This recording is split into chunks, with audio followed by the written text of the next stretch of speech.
ڕات بەرامبەر ئەنجامدانی ڕێفراندۆم چییە؟ ئایا لەگەڵ سەربەخۆیی کوردستان دایت؟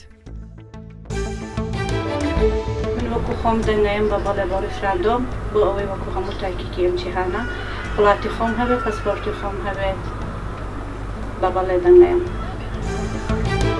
سەبارەت بە ڕێفراندۆم مافەکە بە هەموو نەتەوە دەگیردایە بە هەموو ملەتە دەگیردایە مەش نەتەوەی کورد مەش کەمترینە لەوە ملەتەوە نەتەواوی بووینە دەوڵەت و بووینە سەربەخۆ مەش کە کورد مەش گەلێک قوربانی و گەلێک جینۆساید داینە مەش وەکی هەموو دەوڵەتەشی حەقی ڕێفراندۆمی و سەربەخۆیی وێ هەیە.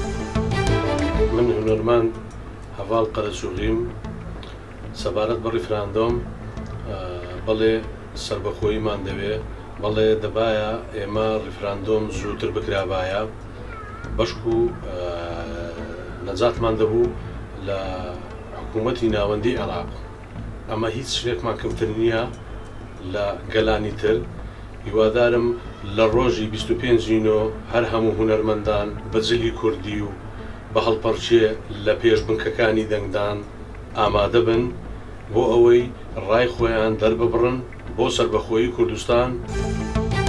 من ناوم محەممەدە خەڵکی هەورێرم لەگەڵ ڕێفراندۆمدان بەڵێ بۆ سەربەخۆیی بەڵێ بۆ ڕێفراندۆم.